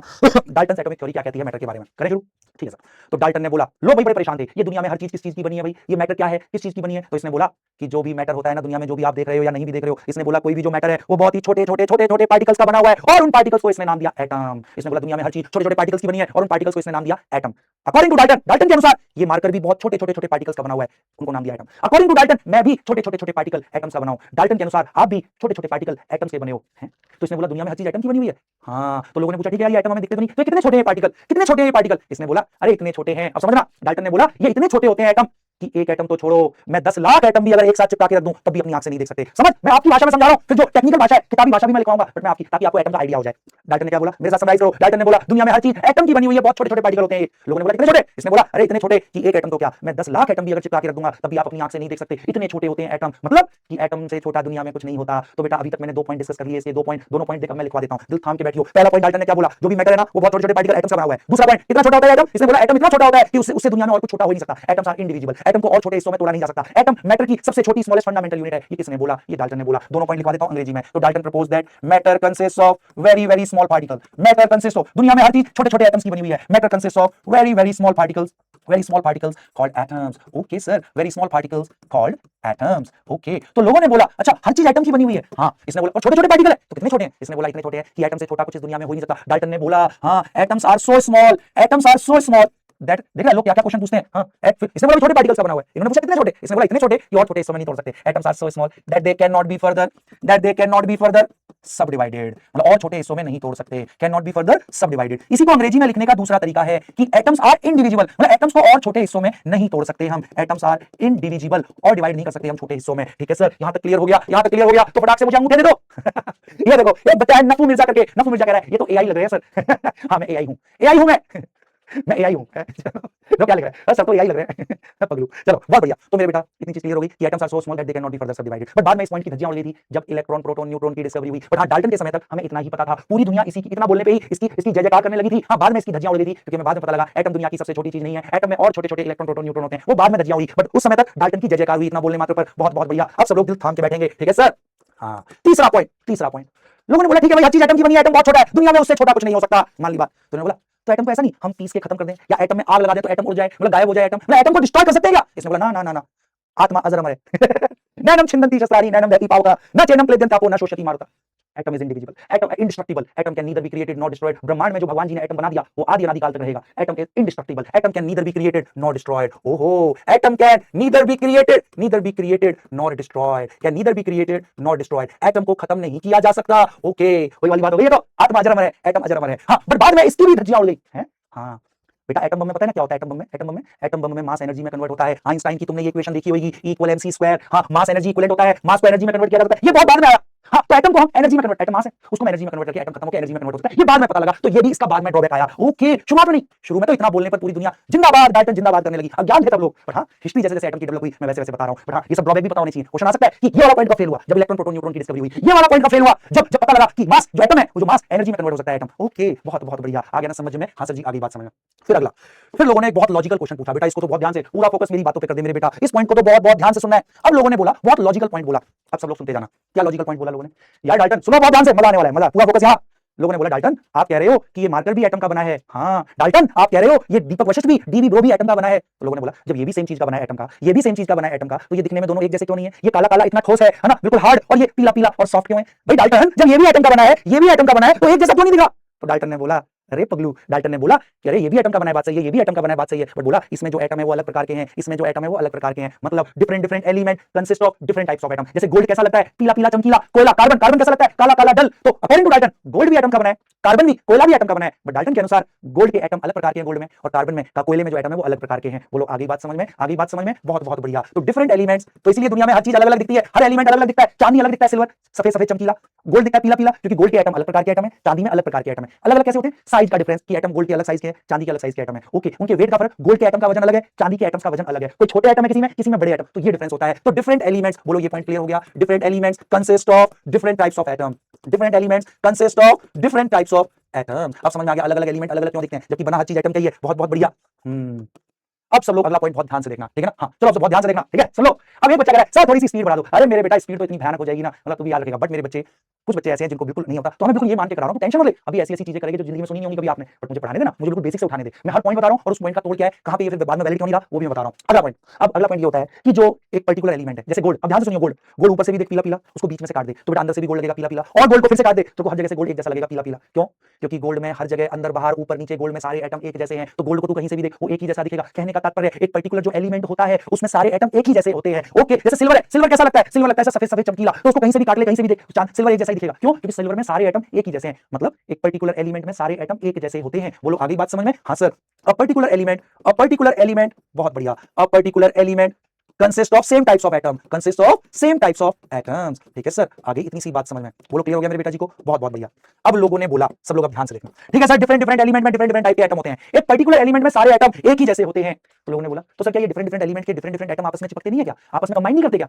तो सुनो, डिफरेंट डिफरेंट एलिमेंट के डिफरेंट डिफरेंट एटम्स मेरे बेटा आपस में कंबाइन करके कंपाउंड बनाते हैं। फिर से सुनो, डिफरेंट एलिमेंट्स के डिफरेंट डिफरेंट टाइप के एटम आपस में कंबाइन करते हैं और कंबाइन करके कंपाउंड बनाते हैं, कंपाउंड। ओके, जैसे समझा देता हूं, हाइड्रोजन एक एलिमेंट है, ऑक्सीजन एक एलिमेंट है, दो हाइड्रोजन के एटम एक ऑक्सीजन के एटम से चिपककर एक कंपाउंड बनाया, H2O, वाटर, जल, नीर, पानी। ओके सर, ठीक है sir. Okay, different different element के एटम्स आपस में चिपककर कंपाउंड बनाते हैं, बट वो चिपकते कैसे हैं? वो हमेशा चिपकते हैं होल नंबर रेशियो में। Whole number ratio, whole number क्या होता है? 0 1 2 3 4 5, फ्रैक्शन में नहीं। मतलब ये देख यहां पे क्या हो रहा है, दो हाइड्रोजन के एटम एक ऑक्सीजन के एटम से चिपक रहा है, होल नंबर रेशियो में चिपक रहे हैं, कभी फ्रैक्शन में नहीं चिपकेंगे। मतलब ऐसा कभी नहीं होगा कि इसका 1.5 एटम इसके पौने 3 एटम से चिपक गया, ना ना, इसका 1.25 एटम इसके 2.5 एटम से चिपक गया। फ्रैक्शन में नहीं चिपकते, होल नंबर रेशियो में चिपकते हैं हमेशा। जैसे CO2, इसमें क्या हुआ है, एक कार्बन का एटम दो ऑक्सीजन के एटम से चिपक के एक कंपाउंड बना रहा है CO2, तो देख होल नंबर रेशियो में चिपके मेरे बेटा। बोलो क्लियर हो गया मेरे बच्चों? बहुत बढ़िया, बहुत बढ़िया। हाँ जो मैं लिख रहा हूं वो लिखना है। एक बच्चा पूछ रहा है सर जवाब लिख रहे हो, क्या वो लिखना है? क्यों नहीं लिखोगे? तो ले, ये छठा और अंतिम पॉइंट बड़ा बड़ा इंपॉर्टेंट पॉइंट, इसको अब दिल थाम के बैठना। तो छठा पॉइंट को क्या है? डिफरेंट एलिमेंट के डिफरेंट डिफरेंट एटम आपस में चिपक के कंपाउंड बनाते हैं, बट वो हमेशा होल नंबर रेशियो में चिपकते हैं। ओके सर, क्लियर हो गया। तो different atoms of different elements do combine, different atoms of, अब इसी को जो समझाया ना इसको अंग्रेजी में लिख लेते हैं, different atoms of different elements do combine, elements do combine with each other, do combine with each other, do combine with each other to form compounds, to form compounds. हाँ, बट वो कैसे चिपकते हैं? ध्यान रखियो, होल नंबर रेशियो में। ऐसा बोला, but they do so in their whole number ratio, but they do so in their, हमेशा होल नंबर रेशियो में चिपकेंगे, but they do so in their whole number ratio, in their whole number ratio. मेरे बेटा ये point है, ये 6 point है Dalton atomic theory के। हर अल्टरनेट ईयर में नीट में इस पर एक क्वेश्चन आया हुआ है। अब मेरे बच्चे इसके अलावा डाल्टन की एटॉमिक थ्योरी ने कुछ नहीं बोला, अब इसके ऊपर नीट में कैसे क्वेश्चन आया करने के लिए तैयार? जल्दी से बोलो, क्वेश्चन करने के लिए तैयार? तो चलो करते हैं मेरे बेटा इस पे क्वेश्चन। बोलो पूरी थ्योरी आत्मा में समा गई? आओ एक बार मैं डाउनलोड कर देता हूं एक पॉइंट, डाल्टन की atomic theory. Matter consist of very very small particle called atom. Atom इतने छोटे होते हैं कि दुनिया में और छोटे हिस्सों में तोड़ा नहीं जा सकता। Atom can never be created not destroyed. Different element में डिफरेंट डिफरेंट एटम होते हैं। हां बिल्कुल, और डिफरेंट किस वजह से होते हैं? एटॉमिक वेट्स की वजह से। वेट अलग अलग होते हैं एटम्स के। ओ गोल्ड के एटम का वेट अलग, सिल्वर के एटम का वेट अलग। ओके, अलग अलग प्रकार के एटम। ओके सर, और एक पर्टिकुलर एलिमेंट में सारे एटम एक जैसे होते हैं। डिफरेंट डिफरेंट एलिमेंट के डिफरेंट डिफरेंट एटम आपस में कंबाइन करके कंपाउंड बनाते हैं, but they always do so in their whole number ratio, whole number ratio में चिपकते हैं। डाल्टन एटॉमिक थ्योरी अगर आत्मा में समा गई तो सारे लोग यहां पे फटाक से मुझे क्या करेंगे? मुझे क्लोरोफिल वाले हरे हरे दिल दे दो। Come on come on. Yes Riya Gupta, जल्दी से बता दो मेरे बेटा। अब लोकेश सैनी जी कैसा हिंदी में नहीं लिखोगे बेटा? हिंदी में बोल तो रहा हूं और सारी चीजों का मतलब पता है, हिंदी वाला भी बच्चा पूरा सीख ही जाएगा, है ना? बहुत बढ़िया। यस, क्लोरोफिल वाले दिलों की हो चुकी है धांसू वाली बौछार। तो मेरे नन्हे मुन्ने बच्चों, अब करते हैं इसके ऊपर क्वेश्चन, डाल्टन एटॉमिक थ्योरी। चलो अभी तक कितना पढ़ा है वो समराइज करें, टोटल समराइज करें। अभी तक हमने जो पढ़ा है, सबसे पहली चीज केमिस्ट्री क्या होती है? भाई मैटर है, कोई भी चीज जिसका वजन है और वो वॉल्यूम घेर रहा है, ठीक है? मैटर समझ में आया? मैटर की ही डिटेल पढ़ाई को केमिस्ट्री बोलते हैं। तो अगर केमिस्ट्री सीखनी है तो पहले मैटर को समझना पड़ेगा। मैटर को सबसे पहले लॉजिकली एक्सप्लेन किया डाल्टन ने, और डाल्टन ने ये सारे पॉइंट बोले मैटर के बारे में। हां तो चलो अब इतनी सी बात के ऊपर नीट में कैसे क्वेश्चन आया हुआ है, इसको मेरे बेटा दिल थाम के बैठेंगे, है ना? इस क्वेश्चन का आंसर करोगे। मैंने नहीं बताना, मेरे बच्चे ने बताना है, मैंने नहीं बताना, मेरे बच्चे ने बताना है। कम ऑन कम ऑन, मैं अपने बच्चों से पूछने जा रहा हूं। आ है बोल, मेरे पूरे 13.5 करोड़ बच्चे इसका आंसर करेंगे, ठीक है? तो yes, which is not a basic postulate of Dalton atomic theory. कौन सा डाल्टन की एटॉमिक थ्योरी का पॉइंट नहीं है? नहीं है, इसको ध्यान से देखना बेटा, ये गलतियां करते हो आप। Which is not a basic postulate of Dalton atomic theory. कौन कौन कौन जल्दी से बताएंगे? बहुत बढ़िया। कौन? Atoms are neither created not destroyed, Different elements have different types of atom. Atoms of an element may be different due to presence of isotopes. Each element is composed of extremely small. चलो जल्दी से बताएंगे, मैंने नहीं बताना, पोल शुरू कर दिया मैंने, सब लोग पोल करेंगे मेरे बच्चे, कम ऑन कौन सा पॉइंट नहीं है तो जल्दी से बता दो मुझे, कम ऑन मेरे प्यारे बच्चों। Which is not a basic postulate of Dalton's atomic theory. Atoms are neither created nor destroyed. ये तो है, ये है, इसमें वो ढूंढना है जो नहीं है, ये तो है, atom are neither created not destroyed. Different elements have different type of atoms. सही बात है, अलग-अलग एलिमेंट अलग-अलग टाइप के एटम, ये भी है, ये भी डाल्टन का पॉइंट है। Atoms of an element may be different due to presence of isotope. हैं एटम्स ऑफ एन एलिमेंट, एक एलिमेंट के एटम अलग अलग हो सकते हैं, नहीं इसने तो बोला था एक पर्टिकुलर एलिमेंट के सारे एटम एक जैसे होते हैं, ऐसा तो आइसोटोप का तो कोई जिक्र ही नहीं किया। अजी ये नहीं है, ये नहीं है, आइसोटोप का कहीं जिक्र हुआ है डाल्टन के उसमें नहीं हुआ है sir. Each element is composed of extremely small particles called atom, सही बात है, हर एलिमेंट एटम का बना हुआ है, ये भी सही है। तो थर्ड इज नॉट द, बहुत बहुत बढ़िया मेरे बच्चों, अब मेरे बच्चों ने वेरी गुड, ये देखो सारे सिलेक्शन बता रहा हूं अभी मेरे बेटा, ये पूरे के पूरे 18 19,000 20,000 बच्चे देख रहे हो, शाबाश, I am so proud of you मेरे बच्चों, ग्रेट। ठीक है, तो डाल्टन एटॉमिक थ्योरी हर अल्टरनेट ईयर पे क्वेश्चन आता है नीट के अंदर, फोड़ देगा मेरा बच्चा, शाबाश बेटा, बिल्कुल मुश्किल नहीं है, बस एक एक चीज को ध्यान से सुनना होता है अपन को। ठीक है सर, अब चलो अब एक छोटी सी चीज और कराते हैं, उसके ऊपर भी क्वेश्चन आते हैं, बस करते चलो। ठीक है सर, केमिस्ट्री मैटर की पढ़ाई है, मैटर के बारे में कुछ कुछ डाल्टन ने बोला सर हमारी आत्मा में डाउनलोड हो चुका है, तो सर मैटर के बारे में कुछ और बताओ ना, मैटर होता क्या है ये समझ में आ गया, किसका बना है ये भी समझ में आ गया, बट मैटर कितने प्रकार का होता है तो बेटा ध्यान रखना, पूरा फोकस यहाँ, पेन पेंसिल रख दो। ये मानो कि मैं स्क्रीन से बाहर आके तुम्हारे टेबल पे बैठ गया हूं, अब एक बच्चा कह रहा है सर मैं तो चारपाई पे बैठा हुआ हूं, अरे तो मान लेना मैं चारपाई पे बैठ गया स्क्रीन से निकल के, ठीक है सर, ठीक है भाई, तो चलो अब सब लोग दिल थाम के बैठना। तो भाई क्वेश्चन ये होता है सर मैटर कितने प्रकार का होता है, तो ब्रॉडली मेरे बेटा मैटर 3 प्रकार का होता है। हैं सर हमने तो 5 प्रकार का पढ़ा है सर, कौन कौन सा, सॉलिड, लिक्विड, गैस। अब कुछ थोड़े से ज्यादा इंटेलिजेंट बच्चे हैं वो कहेंगे सर प्लाज्मा और बोस आइंस्टाइन कंडेंसेट भी तो सर स्टेट ऑफ मैटर है, नहीं मेरे बेटा, ब्रॉडली अगर देखें तो आपका मैटर 3 प्रकार का होता है। जो ये प्लाज्मा और कंडेंसेट है ये गैस की ही मॉडिफाइड फॉर्म है, गैस को जब बहुत हाई टेंपरेचर पे ले जाते हैं, जैसे कि सन में, बेटा सन में हीलियम गैस है ना, हाइड्रोजन हीलियम गैस, हाँ सर, तो बहुत हाई टेंपरेचर पे, तो गैस बहुत हाई टेंपरेचर पे प्लाज्मा के रूप में एग्जिस्ट करती है। ओ जब गैस को बहुत लो टेंपरेचर पे ले जाते हो तो वही कंडेंसेट के रूप में एग्जिस्ट करती है। ओके, तो हमारी पृथ्वी पर बेटा जो मैटर है वो ब्रॉडली 3 ही प्रकार का है। अच्छा सर, जनरली बहुत बढ़िया, तो matter is of 3 types, matter is of, अब किस आधार पे उस पर कैसे कैसे क्वेश्चन आते हैं वो भी अपन देख लेंगे। तो मैटर कितने प्रकार का होता है मेरे बच्चों, मैटर 3 प्रकार का होता है। ओके सर, कोई दिक्कत नहीं सर, कैसा कैसा वो अपन कर लेते हैं। मैटर 3 प्रकार का होता है और वो सारे आप लोग देख लेना। ठीक है सर, मैटर 3 प्रकार का होता है, डिफरेंस क्या है वो भी मैं अपने बच्चों को बता दूंगा। ठीक है सर, चलो शुरू करते हैं। तो कौन कौन सा, तो जल्दी बोलो बेटा, एक होता है सॉलिड, अच्छा, एक बेटा लिक्विड, ओके सर, और एक होता है मेरे बच्चों gas, solid, liquid and gas. Okay sir, तो सर फर्क क्या है, सर मैटर तो एटम का बना हुआ है, सब चीज तो एटम की बनी है, तो सर फर्क क्या है इनके अंदर सर, हाँ बनी हर चीज एटम की है। सॉलिड्स में मेरे बेटा क्या होता है, अब ध्यान से देखना, सारा फर्क किसका है कि जो भी मैटर के कंस्टिट्यूएंट पार्टिकल्स हैं, जो भी मैटर के कंस्टिट्यूएंट पार्टिकल है उनमें फोर्स ऑफ अट्रैक्शन बहुत ज्यादा होता है। मान लीजिए कंस्टिट्यूएंट पार्टिकल है, मैं उन छोटे छोटे पार्टिकल्स को मान लीजिए ऐसे दिखा रहा हूं गोल गोल स्फीयर के रूप में, तो उनमें आपस में अट्रैक्शन बहुत ज्यादा है, तो मेरे बेटा बिल्कुल पास पास रहते हैं, एक दूसरे को स्ट्रांगली पकड़ के रखते हैं, फोर्स ऑफ अट्रैक्शन बहुत ज्यादा है, इनमें आपस में बहुत प्रेम है, एक दूसरे को दूर जाने नहीं दे रहे, ये इतना ज्यादा बेटा, इतना ज्यादा ऑब्सेसिव प्रेम है कि हिलने भी नहीं दे रहे एक दूसरे को। तो अगर एक दूसरे को हिलने भी नहीं दे रहे तो मेरे बेटा कोई एटम अपनी पोजीशन से हिलेगा नहीं, तो इसकी वजह से इसका शेप और साइज चेंज नहीं होता। तो दो इसके मेन इंपॉर्टेंट एस्पेक्ट, सॉलिड्स में क्या होता है, जो कंस्टिट्यूएंट पार्टिकल है उनमें फोर्स ऑफ अट्रैक्शन बहुत ज्यादा होता है, फोर्स ऑफ अट्रैक्शन बहुत ज्यादा होता है, अब फोर्स ऑफ अट्रैक्शन ज्यादा की वजह से पार्टिकल अपनी पोजीशन से हिल नहीं पाते, शेप और साइज भी फिक्स होता है। तो यस, तो कंस्टिट्यूएंट पार्टिकल्स के बीच में हाँ वेरी लार्ज है ना, हाँ large force of attraction, large force of attraction, large force of attraction between constituent particles, large force of attraction between constituent. अरे बिल्कुल बेसिक से करा रहा हूं मेरे बेटा, किसी को अगर आ रहा हो ना तो ज्यादा वो मत होइयो, अभी ऐसी ऐसी चीजें आएंगी जो नहीं आएंगी आपको, जो नहीं आएंगी, जो आपने कहीं पहले सुना भी नहीं होगा, सब कुछ आने वाला है, टेंशन मत। मोल, मोल में अटकता था ना, मोल ऐसे मक्खन जैसा हो जाना है, बस वेट तो कर, सब वहीं तक आ रहे हैं मेरे बेटा, ठीक है ना। हाँ अब सब लोग दिल थाम के बैठेंगे, हाँ तो सब लोग सुनते जाना। Large force of attraction between constituent particle होता है तो मेरे बेटा, और क्योंकि अट्रैक्शन ज्यादा है तो पार्टिकल हिल नहीं पाते, आपका फिक्स्ड शेप एंड साइज होता है। ठीक है sir, fixed shape and size होता है। ओके सर, आगे बात समझ में, ठीक है भाई। अब लिक्विड्स में क्या होता है, जल्दी से बताएंगे, लिक्विड्स में क्या होता है, जल्दी बोलो सर, लिक्विड्स में क्या होता है। सुनो, आपस में फोर्स ऑफ अट्रैक्शन तो होता है कंस्टिट्यूएंट पार्टिकल में, बट बहुत ज्यादा फोर्स ऑफ अट्रैक्शन नहीं होता, इतना होता है कि बनते टूटते रहते हैं फोर्स ऑफ अट्रैक्शन। अच्छा, कभी हल्के से लग गए फिर से टूट गया, मतलब स्ट्रॉन्ग फोर्स ऑफ अट्रैक्शन नहीं होते। अच्छा सर, फोर्स ऑफ अट्रैक्शन तो होते हैं बट बनते टूटते रहते हैं, तो हल्का सा कम होता है, वीक फोर्स ऑफ अट्रैक्शन होता है पार्टिकल्स के बीच में, उतना स्ट्रॉन्ग नहीं होता, इसलिए थोड़ा सा स्पेस रहता है बीच में, और ये फोर्स ऑफ अट्रैक्शन बनते टूटते रहते हैं। अगर मान लो फोर्स ऑफ अट्रैक्शन टूट गया तो ये एटम अपनी जगह से हिल जाएगा, पार्टिकल पार्टिकल अपनी जगह से हिल गया, तो इस वजह से इनका शेप चेंज होती रहती है, लिक्विड्स की शेप चेंज होती है। तो yes, lesser force of attraction, yes मेरे बच्चों को पता है, लेसर फोर्स ऑफ अट्रैक्शन, बहुत बहुत बढ़िया। और जिसकी वजह से क्या होता है मेरे बेटा, शेप वेप चेंज होती रहती है, no fixed shape, okay, volume almost fix रहता है ना, हाँ no fixed shape, shape fix नहीं होती, हाँ बट फिक्स्ड वॉल्यूम रहता है इसमें, फिक्स वॉल्यूम। ओके ओके, इसमें वॉल्यूम भी फिक्स और शेप भी फिक्स, इसमें शेप फिक्स नहीं होगी, क्यों, पार्टिकल का अट्रैक्शन टूटा, पार्टिकल अपनी जगह चला गया तो इसकी शेप बिगड़ती रहती है, वरना वॉल्यूम फिक्स रहता है क्योंकि इंटरमॉलिक्यूलर स्पेसेस उतने ज्यादा नहीं होते कि हम इनको और ज्यादा पास पास ला पाएं, तो कंप्रेसिबल नहीं होते जनरली लिक्विड। ओके सर, और गैसेस में तो हम मानते हैं कि ना के बराबर फोर्स ऑफ अट्रैक्शन है, ना के बराबर फोर्स ऑफ अट्रैक्शन होते हैं मेरे बेटा, वेरी लेस या नेग्लिजिबल फोर्स ऑफ अट्रैक्शन, तो इंटर एटॉमिक स्पेसेस बहुत ज्यादा होते हैं। अच्छा, तो नेग्लिजिबल फोर्स ऑफ अट्रैक्शन है, negligible force of attraction, negligible force of attraction. बस इस स्लाइड के बाद ऐसी चीज आने वाली है जिसने तुम्हें हमेशा बेटा रुलाया है, आज तुम बहुत जबरदस्त चीज सीखने जा रहे हो बेटा, आपने वो चीज कभी नहीं करी होगी, सब लोग दिल थाम के बैठना मेरे बेटा, है ना। हाँ, तो नेग्लिजिबल फोर्स ऑफ अट्रैक्शन होते हैं, तो इसकी वजह से क्या होता है, इनमें बहुत ज्यादा स्पेस होता है, पार्टिकल बहुत दूर है, अट्रैक्शन नहीं है, तो हम इनको ना ऐसे प्रेशर लगा के कंप्रेस कर सकते हैं, तो ये कंप्रेसिबल होते हैं बहुत ज्यादा, और कोई फिक्स शेप नहीं है, ना वॉल्यूम फिक्स है, जिस बर्तन में डालोगे उसी का पूरा वॉल्यूम घेर लेंगे पार्टिकल, क्योंकि कोई अट्रैक्शन नहीं है ना आपस में, जब पूरे एरिया में फैल जाते हैं पूरे वॉल्यूम में। ओके, तो इसमें नो फिक्स्ड शेप, साइज, है ना, और volume, no fix shape, size और वॉल्यूम कुछ फिक्स नहीं होता। ओके सर, जिस बर्तन में डालोगे उसका पूरा वॉल्यूम घेर लेते हैं, पूरे बर्तन में फैल जाते हैं, तो ये होता है। और बेटा ये कंप्रेसिबल है क्योंकि स्पेस बहुत ज्यादा है, तो बेटा इनको हम पास पास ला सकते हैं प्रेशर लगा के। ओके सर जी, तो ये बिल्कुल बेसिक बेसिक चीजें थी, तो मैटर का पता लग गया ब्रॉडली है, तीनों में फर्क इस चीज का है, बस इस पे फटाक से क्वेश्चन करो। उसके बाद एक ऐसी चीज आने वाली है जो बेटा आप हमेशा से रटते आए हो बट कभी समझ में नहीं आई। बोलो करें शुरू? हाँ यू गाइस रेडी? तो चलो शुरू करते हैं, सब लोग दिल थाम के बैठना। बट इन वाली चीज पर भी कुछ क्वेश्चन बेटा कभी कभी आए हुए हैं, तो फटाक से मुझे 2-3 क्वेश्चन का आंसर करो फटाक से। कम ऑन मजा आने वाला है, जल्दी करो, क्योंकि बेसिक से करा रहे हैं तो बेटा मैं तो बिल्कुल ये मान के कराऊंगा ना कुछ नहीं आ रहा, ठीक है ना? तो इसलिए परेशान नहीं होना है। अब वो चीज आएगी जिसने हमेशा नाक में दम किया है तुम्हारे, ठीक है? अब वो बिल्कुल क्लियर होना है, तो चलो शुरू करते हैं, सब लोग दिल थाम के बैठना। नज़मा खातून, यशस्वी गुप्ता, बहुत बढ़िया। चलो अब इसका बेटा आंसर कर देंगे सब लोग। कम on come on come on. Yes, which of the following statement is correct? इनमें से कौन सी स्टेटमेंट करेक्ट है? Liquids have definite volume but not definite shape, correct पूछा है। Okay, liquid have definite volume but not definite shape. Gases have neither definite volume not definite, यार ये भी सही है। वॉल्यूम फिक्स होता है, शेप फिक्स नहीं होती लिक्विड में। गैसेस में नीदर वॉल्यूम नो शेप, ये भी सही है यार। फिर तो 3 must be the right answer. और बहुत बढ़िया मेरे नन्हे मुन्ने बच्चों, ये देखो 99.34%। वाह भाई, तुम तो 99 से नीचे नहीं मार रहे, खुश हो रहे हो हैं? अभी सेट सर, शुरुआती चीजें, बेसिक इंट्रोडक्टरी चीजें, 99 ला रहे हैं, बहुत बढ़िया। बट आगे भी आएंगे, टेंशन बिल्कुल टॉप लेवल के क्वेश्चनों में भी मेरे बेटा ये होएगा। चलो जल्दी बताओ, कम ऑन, इसका आंसर करेंगे, कम ऑन जल्दी बताओ, जल्दी जल्दी बताएंगे सब बच्चे।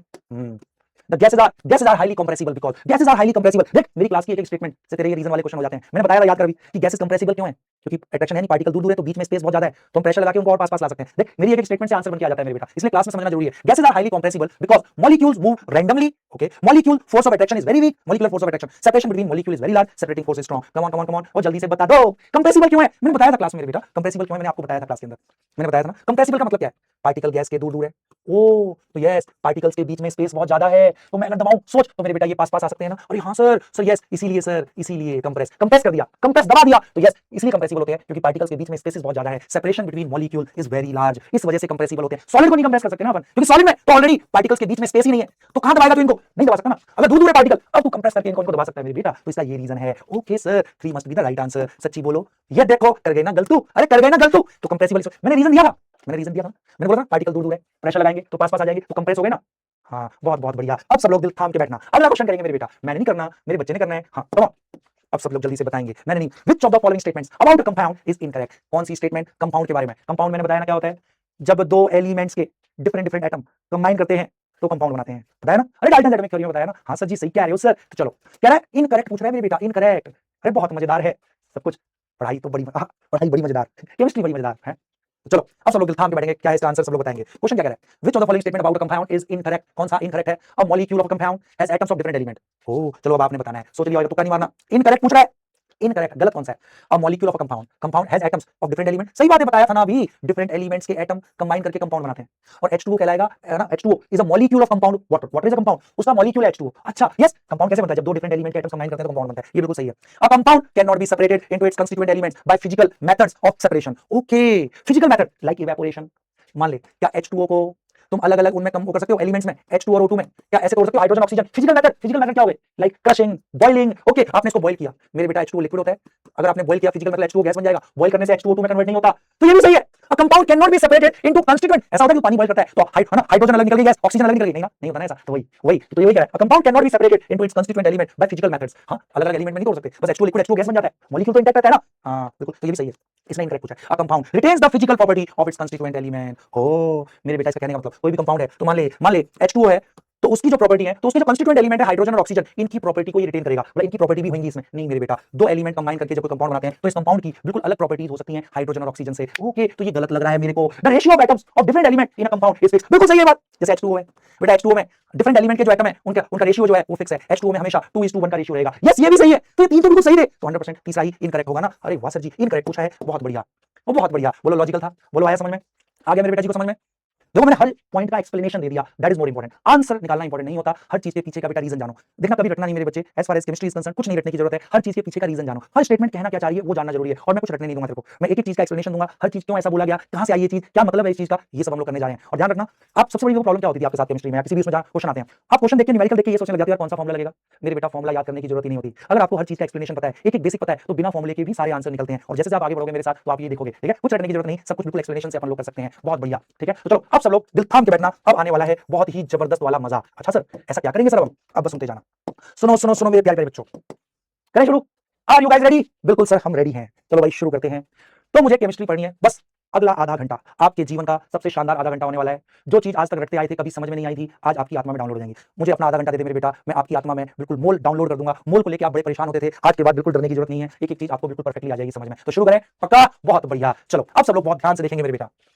मुझे केमिस्ट्री पढ़नी है तो मैटर को पढ़ना पड़ेगा। मैटर को समझना है तो पहले एटम को समझना पड़ेगा, क्योंकि मैटर एटम का बना हुआ है। तो यस सर, तो दूसरे शब्दों में ऐसे भी बोल लेते हैं, chemistry is the detailed study of atom, okay, and all of its property. क्योंकि केमिस्ट्री मैटर की पढ़ाई है, मैटर बना है एटम का, तो केमिस्ट्री को समझना है तो पहले एटम को समझना पड़ेगा, एटम की सारी प्रॉपर्टीज को जानना होगा। आओ एटम की सबसे पहली प्रॉपर्टी जानते हैं, एटम का वेट। ओके, है एटम का वेट? हाँ, तो बहुत सारी प्रॉपर्टी हो सकती है, जैसे एटम का साइज, एटम का वॉल्यूम, एटम का स्ट्रक्चर, एटम का वेट। तो आओ सबसे पहली प्रॉपर्टी एटम के बारे में जानते हैं कि एटम का वेट कैसे निकालते हैं। How to determine weight of atom. बेटा हर जगह से दिमाग हटा ले, आज तक ये सारी चीजें आप रटते आए थे, आपको आज ये पहली बार बिल्कुल समझ में आ जाएगा। How to determine weight of an atom. अभी तक किसी को अगर लग रहा था कि अरे अभी तक तो सब पता है, देखा बहुत सारी चीजें जो जीवन में आप पहली बार सीखोगे, सारे के सारे बच्चे, तो बस अब दिल थाम के बैठना। How to determine weight of an atom. एक एटम का वजन कैसे निकाला जाता है, एटम की पहली प्रॉपर्टी को हम डिटेल में सीख रहे हैं। और तो सुनो बेटा, एक एटम के वजन को हम बोलते हैं एटॉमिक वेट या एटॉमिक मास। फिजिक्स में वेट और मास अलग अलग होता है, बट केमिस्ट्री में चाहे मैं एटॉमिक वेट बोलूं या एटॉमिक मास बोलूं, केमिस्ट्री में दोनों का मतलब सेम है, एक एटम का वजन। एटॉमिक वेट बोलूं या एटॉमिक मास, मतलब सेम है, एक एटम का वजन। ओ तो सर ये तो सर हमें रटवाए गए हैं, सर हमें तो रटवाए गए हैं एटॉमिक वेट, और आप कह रहे हो कि एटॉमिक वेट निकाले जाते हैं। क्या बात कर रहे हो सर, ये तो बड़ा कंफ्यूजिंग बात हो गई सर। तो मैं वही सिखाने जा रहा हूं। एक एटम का वेट आपने याद किया ना, ऑक्सीजन का एटॉमिक वेट कितना याद कराया गया? जल्दी बोल, पूरा फोकस यहाँ। ऑक्सीजन का एटॉमिक वेट कितना याद कराया गया? सर 16 याद कराया गया ना। कभी आपने पूछा, कभी अपने आप से पूछा कि ये 16 आया कहां से? नाइट्रोजन का एटॉमिक वेट कितना याद कराया गया? कितना याद कराया गया? 14, 14 याद कराया गया ना। कभी आपने पूछा कि 14 आया कहां से? क्या सपना आ गया था किसी साइंटिस्ट को कि नाइट्रोजन का एटॉमिक वेट 14 असाइन कर दो, ऑक्सीजन का 16 बोल दो? नहीं रे, एक बढ़िया सी चीज है, बढ़िया सी एक्सप्लेनेशन है, इसको अब थाम के बैठना मेरे बेटा, बहुत बहुत मजा आने वाला है। ठीक है सर? तो सर कैसे निकाला गया? सही बात है, ये क्वेश्चन मन में उठा होगा, यार एटॉमिक वेट सोडियम का 23 क्यों बोल रहे हैं, आयरन का 56 क्यों बोल रहे हैं, एटॉमिक वेट ये आया कहां से? तो सुनो मेरे बेटा, अब हम देखने जा रहे हैं how to determine weight of an atom. एक एटम के वजन को बोलते हैं एटॉमिक वेट या एटॉमिक मास। ये कैसे निकाला गया? सुनो, बिल्कुल बेसिक चीज।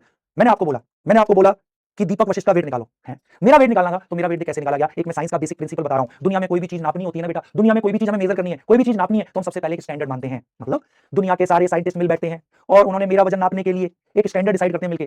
तुमने 1 किलो का लोहे का बट्टा देखा है ना? अरे सब्जी वाले की दुकान पे जाते हो तो लोहे का बट्टा 1 किलो का, अरे हाँ सर जी देखा है हमने, 1 किलो का बाट देखा है। क्या ये भगवान जी ने लिख के भेजा है क्या 1 किलो है? नहीं, साइंटिस्ट लोगों ने मिल बैठे, सारे लोग, सारे साइंटिस्ट, और उन्होंने डिसाइड किया इतने बड़े लोहे के टुकड़े के वजन को पूरी दुनिया आज के बाद 1 किलो बोलेगी, तो ये स्टैंडर्ड माना गया। ठीक है सर, स्टैंडर्ड मान लिया साइंटिस्ट लोगों ने। उसके बाद फिर मेरा वजन कैसे नापा? फिर मेरे वजन को ये रहा, मैं बिल्कुल मेरे जैसे ही लग रहा है ना? हाँ सर आपके जैसा ही लग रहा है, कुपोषक मास्टर। चलो तो ठीक है, तो भाई फिर मेरे वजन को, मेरा वजन नापना था, कोई भी चीज नापनी होती है तो स्टैंडर्ड मानना होता है। मेरा वजन नापना था, तो वजन नापने के लिए साइंटिस्ट लोगों ने स्टैंडर्ड माना 1 किलो। फिर मेरे वजन को इस वजन से कंपेयर किया और आपने देखा डीवी ब्रो का वजन इस वजन का 70 गुना है, तो आपने बोला डीवी ब्रो आप 70 किलो के हो। बोलो बात समझ में आ गई? दिस इज हाउ किसी भी चीज का वजन नापते हैं, एक स्टैंडर्ड माना गया। ठीक है भाई, ठीक है सर, आगे बात समझ में। सेम वे अगर एटम्स का वजन नापना है तो मेरे बेटा एक स्टैंडर्ड मानना पड़ेगा। बच्चा कह रहा है तो सर क्यों मानना पड़ेगा? वेट का स्टैंडर्ड है तो सही सर 1 किलो। सर वेट नापने का स्टैंडर्ड मान तो लिया 1 किलो। नहीं मेरे बेटा, एटम्स का वजन नापने के लिए ये एक अच्छा स्टैंडर्ड नहीं है। क्यों?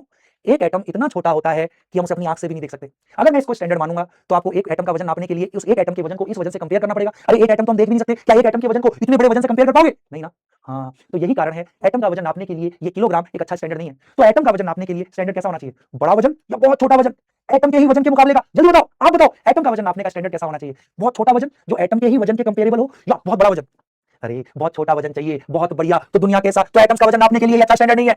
ये बड़ी चीजों का वजन नापने का स्टैंडर्ड है किलोग्राम, तो एटम का वजन नापने के लिए हमें बहुत छोटा स्टैंडर्ड चाहिए, एटम के ही वजन के कंपेरेबल। तो दुनिया के सारे साइंटिस्ट मिल बैठे और इन्होंने मिलकर जो स्टैंडर्ड या उसी को रेफरेंस भी बोलते हैं, जो स्टैंडर्ड या रेफरेंस डिसाइड किया एटम्स का वजन निकालने का, उसको हम बोलते हैं एटॉमिक मास यूनिट, प्यार से बोलते हैं एएमयू। ओके सर, एएमयू, या आजकल इसी को हम बोलने लगे हैं यूनिफाइड मास या यू। तो कहीं भी एएमयू लिखा हो या यू लिखा हो तो मेरे बेटा बात सेम है। ओके सर, तो एटम्स का वजन निकालने का स्टैंडर्ड माना गया क्या? क्या माना गया? एएमयू। बहुत बढ़िया, बहुत बढ़िया, शाबाश अन्वेषा, इधर देख ले मेरी बेटा। और क्या माना गया स्टैंडर्ड? इसको बहुत ध्यान से देखना। एटम्स का वजन नापने का स्टैंडर्ड माना गया एएमयू। अब साइंटिस्ट लोग मिल बैठे, कितने वजन को माना इन्होंने? 1 एएमयू। तो सुनो, इन्होंने एक कार्बन एटम का वजन लिया, इन्होंने एक कार्बन एटम का वजन लिया। कुछ तो होगा ना, बहुत ज्यादा होगा, बहुत छोटा होगा? बोलो बोलो सर, बहुत छोटा वजन होगा एक कार्बन एटम का। अरे एक एटम को तो हम देख भी नहीं सकते, तो एक कार्बन एटम का बहुत कम वजन होगा ना, तो उस एक कार्बन एटम का वजन लिया। ठीक है sir, weight of 1 carbon 12 atom. Okay sir, बहुत कम वजन होगा, एक एटम तो हमें दिखता भी नहीं, बहुत छोटा वजन है। और इस वजन का भी 1/12वां हिस्सा, और इस वजन का भी एक कार्बन एटम के वजन का 1/12वां हिस्सा जो वजन है, इस वजन को इन्होंने माना स्टैंडर्ड, इस वजन को इन्होंने माना स्टैंडर्ड। ओके सर, जीवन भर के लिए याद रखना, इस वजन को हम बोलते हैं 1 एएमयू। What is 1 AMU? ये माना साइंटिस्ट लोगों ने।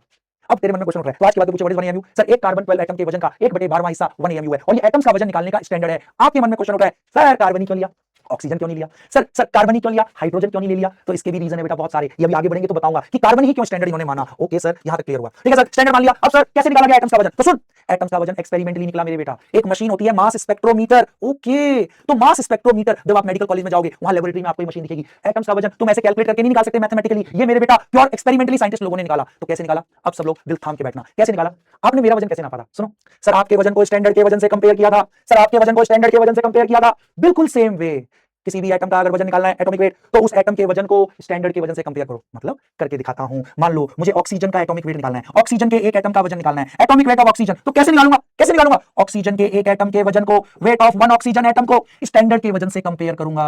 ये मेरे बेटा हम एक्सपेरिमेंटली करके देखते हैं। किसमें? मास स्पेक्ट्रोमीटर में। अपने से नहीं निकाल सकते, एक्सपेरिमेंटली निकलते हैं बेटा। ये तो आपको निकालने नहीं सीखने, तो पता होना चाहिए कैसे। तो ऑक्सीजन का एटॉमिक वेट निकालना कैसे निकालेंगे? एक ऑक्सीजन एटम के वजन को स्टैंडर्ड के वजन मतलब 1 AMU से कंपेयर किया, और बेटा इस मशीन से देखा गया एक ऑक्सीजन एटम का वजन इस वजन का 16 गुना आया। अरे तुमने बोला ऑक्सीजन का एटॉमिक वेट 16 क्या AMU, मतलब एक ऑक्सीजन एटम का वजन 1 AMU का, इस वजन को 1 AMU बोलते हैं, 1 AMU का इस वजन का 16 गुना आया होगा। तो इसलिए हमने इसको 16, तो ये एक्सपेरिमेंटली करके कैलकुलेट किए गए, ये हम एक्सपेरिमेंटली ही कर सकते हैं। तो समझ में आया? नाइट्रोजन का एटॉमिक मास कितना रखवाया गया? जल्दी बोलो। 14 क्या AMU। तो दुनिया में तुझे जितने भी एटॉमिक वेट याद कराए गए ना बेटा, वो इसके रेस्पेक्ट में याद कराए गए हैं, इसके रेस्पेक्ट में याद कराए गए हैं मेरे बच्चे। नाइट्रोजन के एटॉमिक वेट 14 AMU होने का मतलब एक नाइट्रोजन एटम का वजन इस वजन का 14 गुना होता है। ओ सोडियम का एटॉमिक मास कितना? 23 क्या AMU, मतलब समझ में आया? सोडियम के एक एटम का वजन इस वजन का 23 गुना आया होगा, तभी सोडियम का एटॉमिक मास हमें 23 AMU याद कराया गया है। तो ऐसे एक्सपेरिमेंटली निकालते हैं मेरे बेटा। बोलो आगे बात समझ में, और जल्दी बोलो। तो मेरे बेटा दुनिया में कोई भी चीज का वजन नापना है तो क्या करना है अपन को? स्टैंडर्ड मानना है। मैं रिपीट कर दे रहा हूं फिर से, जिसको भी नहीं आया इक्के दुक्के को, बेटा फिर से सुन लो। मुझे किसी भी चीज का वजन नापना होता है तो एक स्टैंडर्ड मानना पड़ता है। बिल्कुल मेरा वजन कैसे नापा? मेरे वजन को हमारा जो बड़ी चीजों का स्टैंडर्ड है वजन का 1 किलो, उससे कंपेयर किया। एटम्स का वजन भी ऑलमोस्ट इसी प्रिंसिपल पे निकालते हैं, बट एटम्स का वजन नापने का जो स्टैंडर्ड है वो बहुत छोटा वजन होता है, और उस वजन को हम बोलते हैं 1 AMU। क्या है 1 AMU? ये एक कार्बन एटम के वजन का 1/12वां हिस्सा, इस वजन को हम 1 AMU बोलते हैं।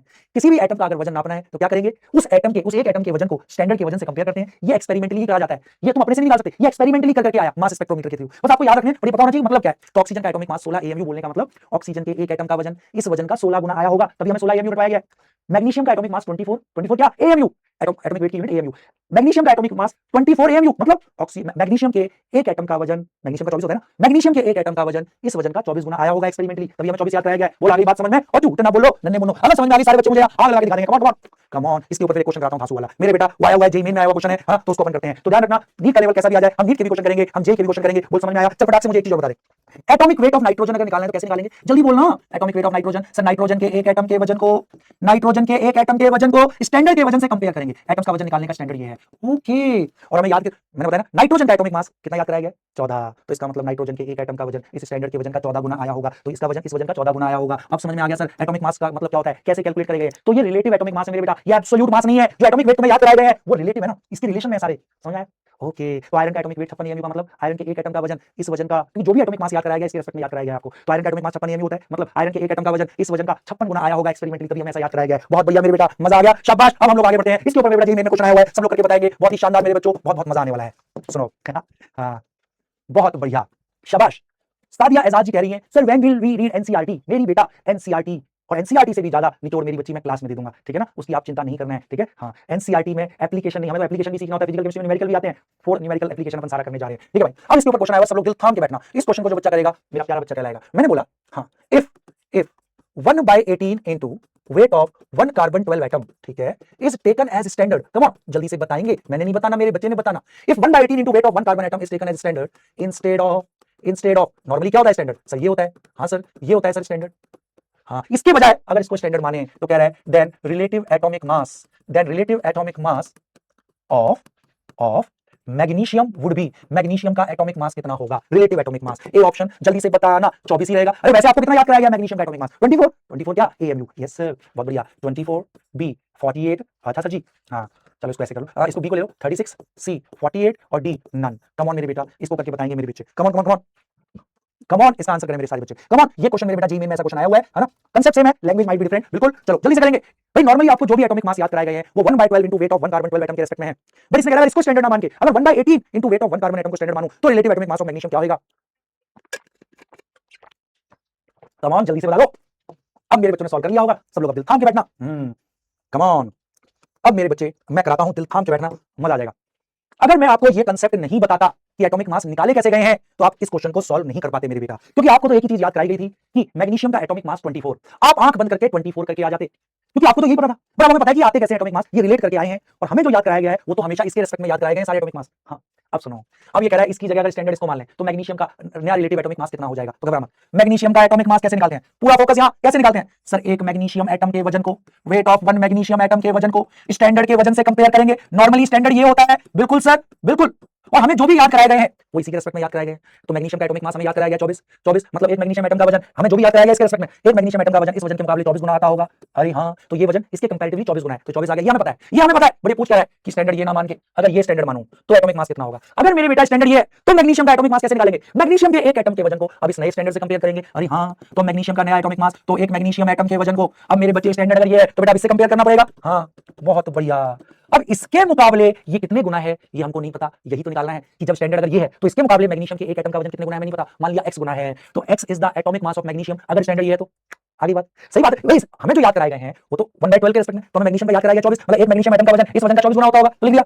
अब कह रहा है कि इसको स्टैंडर्ड ना मान के इसको स्टैंडर्ड मान लो, तो मैग्नीशियम एटम के वजन को नए स्टैंडर्ड से कंपेयर करेंगे। अब इसके मुकाबले ये कितने गुना है हमको नहीं पता, वही तो निकालना है। मान लो x गुना है तो x is the atomic mass magnesium का जब स्टैंडर्ड ये है। अब दोनों को डिवाइड कर दे मेरे पगलू, कम ऑन मेरे पगलू, करो करो करो, हो गया।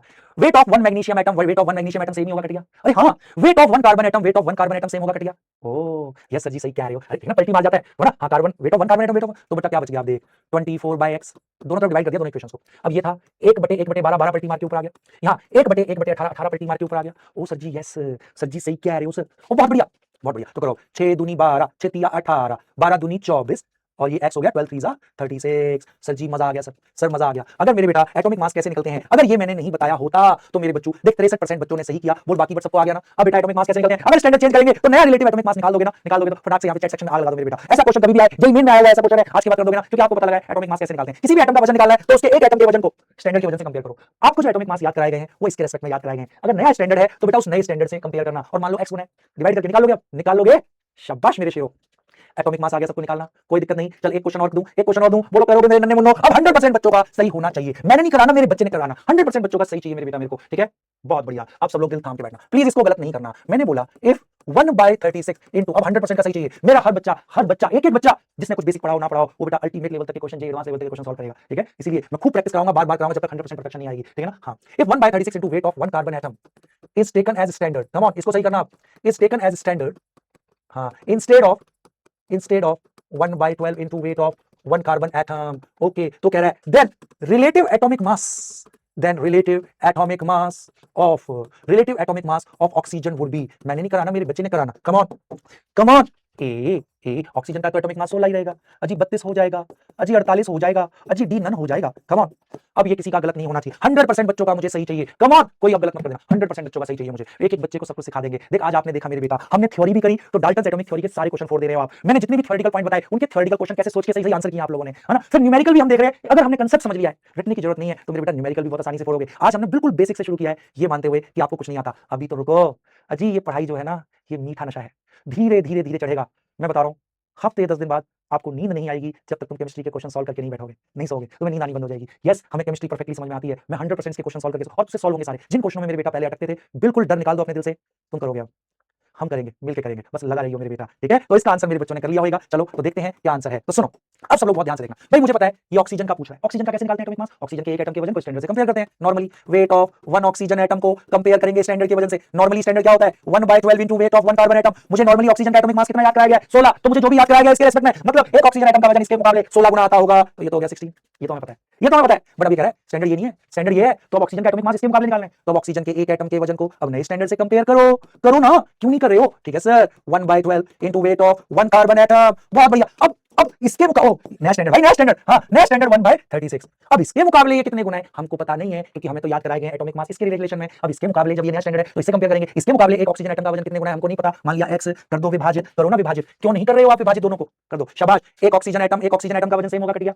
एक कार्बन एटम का वजन सेम होगा, कट गया। अब देख पलटी मार गया 16/x 1/1/12, 12 पलटी मार के ऊपर, ये कैलकुलेशन आती है ना, 1/1/36, 36 पलटी मार के ऊपर, 12 तिया 36, 16 तिया 48, x इधर आ गया। ओहो यस सर, अब हम बन चुके हैं चैंपियन। सच बोल मेरे बेटा, कोई भी क्वेश्चन क्या मुश्किल है इस दुनिया में, 97% बच्चों ने बिल्कुल तोड़ दिया फोड़ दिया, मेरे शेर हैं, मेरे बच्चे जबरदस्त हैं। यकीन मैंने एक चीज नोटिस करी है मेरे बेटा, बहुत अच्छे बच्चे, सिंसियर बच्चे, क्योंकि वो जल्दी जाग जाते हैं, बहुत बढ़िया, बहुत सिंसियर बच्चे। अब इस सिंसियरिटी को हम अल्टीमेट लेवल पे लेके जाएंगे, खूब मेहनत करेंगे, खूब रगड़ेंगे। और आज आपने देख लिया होगा क्या थ्योरेटिकल कंसेप्चुअल क्वेश्चन है, क्योंकि केमिस्ट्री में 50% क्वेश्चन थ्योरेटिकल आते हैं बेटा, फिजिकल में 50% न्यूमेरिकल। और आपने दोनों पार्ट देख लिए। अगर क्लास में एक-एक चीज को हम ध्यान से सुनेंगे तो हम थ्योरेटिकल क्वेश्चन पे भी सोच सकते हैं बढ़िया से, और हम न्यूमेरिकल भी फोड़ देंगे। एक बार मैंने करा दिया तो देख तेरा स्ट्राइक रेट बढ़ के एकदम से 97% पहुंच गया मेरे बेटा, ठीक है ना। बहुत आसान है मेरे बेटा, चाहे न्यूमेरिकल हो, विश्वास मान, फिजिकल केमिस्ट्री तेरे लिए मैं दुनिया का सबसे आसान सब्जेक्ट बना दूंगा। बस हाँ, रेगुलर क्लास करनी है, लाइव आना है, अपने डीवी ब्रो जो बोल रहा है उसको हमें फॉलो करना है, बस मेहनत करनी है। और बाकी सब्जेक्ट को कितना इंटरेस्टिंग बना सकते हैं वो तो चिंता मत कर, अभी बहुत मजेदार मजेदार चीजें आएंगी। हमें कोई अलग से बेटा जोक मारने की जरूरत नहीं पड़ेगी, अलग से कोई डायलॉग मारने की जरूरत नहीं पड़ेगी। अरे पढ़ने में ही, पढ़ाई में ही, कंसेप्ट्स में ही इतना मजा आता है ना, अलग से किसी जोक की, अलग से किसी बात की जरूरत नहीं पड़ती मेरे बेटा। पढ़ाई बहुत मजेदार चीज है। आई होप मेरे बच्चों को आज की बेसिक बिल्कुल इंट्रोडक्टरी क्लास थी, आज पहली क्लास थी, तो आई होप मेरे बच्चों को मजा आया होगा। बोलो आया ना मजा? तो मेरे बेटा ऐसे हम लोग करते रहते हैं। आज क्योंकि पहली क्लास थी तो आज अभी बहुत ज्यादा इसमें कुछ हुआ नहीं है, है ना। आज बस बेसिक इंट्रोडक्शन किया है। अगली क्लास होने वाली है बिल्कुल खतरनाक। मैं बता रहा हूं, भारतवर्ष का एक-एक बच्चा बेटा आए, मिलके फोड़ेंगे अपन, बहुत मजा आएगा। तुम लोग होते हो ना कि मोल मोल बहुत सुना है, 6.023 into 10 की पावर 23, ये रटा पड़ा है। अरे कहां से आया, सपना आया था क्या एवोगैड्रो को, सब समझाऊंगा क्या मतलब है इसका, कहां से आया, क्यों आया, इन एंड आउट, हर चीज का रीजन जानेंगे अपन लोग। फिर देख उसके बाद न्यूमेरिकल कैसे चुटकियों में बनेंगे मेरे बेटा। सच बताओ, एक एक चीज समझ में आ गई, बहुत बढ़िया, शाबाश मेरे शेरो। तो मुझे तो बड़ा मजा आया, I hope you will also enjoy. तो आज कुछ नहीं करना, आज जो क्लास नोट्स है मेरे बेटा, क्लास नोट्स जो है इन्हीं को एक बार देख लेना आज, ठीक है। बाकी उसके अलावा मॉड्यूल मेरे बेटा, मॉड्यूल अगर आप ले सकते हो तो पीडब्ल्यू का मॉड्यूल ले लो, इसे हम लोग डेली होमवर्क करेंगे, बढ़िया बढ़िया वैरायटी के क्वेश्चंस हैं वो अपन लोग करेंगे, है ना। और फिर आज क्योंकि बेसिक फर्स्ट क्लास थी, अगली क्लास से आपको डीपीपी भी मिलना स्टार्ट हो जाएगा, क्योंकि तब इतना सफिशिएंट हो जाएगा कि आपके लिए डीपीपी के बहुत सारे क्वेश्चन भी बनेंगे। तो आई होप मेरे बेटा आप लोगों ने आज एंजॉय किया, मुझे बड़ा मजा आया। तो पहली क्लास यकीन 1 2027 बैच धांसू बैच के साथ आज हमारी होती है यहाँ पे समाप्ति। मिलेंगे मेरे बेटा जी अगली क्लास में, मचाते रहो, पढ़ते रहो और अपने डीवी ब्रो को ऐसे ही प्यार करते रहो। मिलते हैं अगली क्लास में, till then okay tata bye bye, love you all मेरे प्यारे बच्चों।